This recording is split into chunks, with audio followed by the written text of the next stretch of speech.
सभी को राम राम। कल एक प्रसंग मैंने पढ़ा था भगवान श्री राम की लीला का, जब सुग्रीव बाली को ललकारते हैं।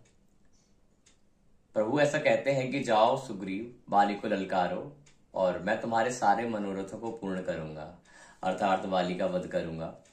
तो भगवान श्री राम चुपके से कोने में जाकर छुपते हैं और धनुष बाण लिए हाथ में। क्या छवि रही होगी मेरे प्रभु की। सुग्रीव और बाली आपस में लड़ते हैं। भगवान श्री राम जो घटघट के वासी हैं, अंतर्यामी हैं, आज वो नरलीला कर रहे हैं।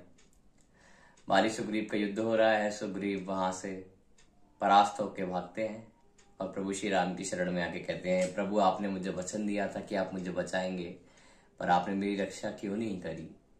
तो पुरुषोत्तम भगवान कहते हैं कि तुम और बाली एक जैसे दिखते हो, अर्थात मेरे गले का हार लो और तुम इसे ग्रहण करो, जिससे मैं पहचान लूंगा कि तुम सुग्रीव हो। जब दोबारा जाते हैं तो भगवान सुग्रीव को पहचान लेते हैं और बाली को बाण मारकर उसे हरा देते हैं।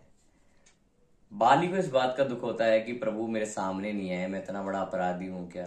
पर जब वो समर्पण करता है तो श्री राम वनवासी वेश में, जटा जो उनकी लगी हुई है, जटा बनी हुई है महाराज के, वैष्णव तिलक जो उनके लगा है, धनुष बाण, कमल के समान नेत्र, क्या छवि है जिसको कोई वर्णन नहीं कर सकता।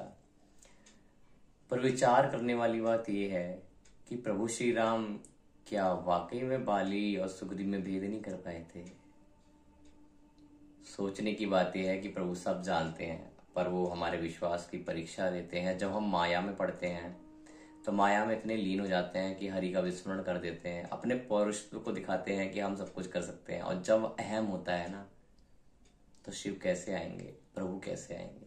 अहम को त्याग कर भगवान की शरण लीजिए, प्रभु को आना होगा और आपके पक्ष से ही लड़ेंगे।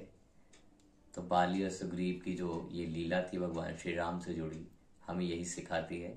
पुरुषोत्तम भगवान श्री राम पे पूर्ण विश्वास रखिए, आपके सारे कार्य स्वयं होंगे। जय सिया राम।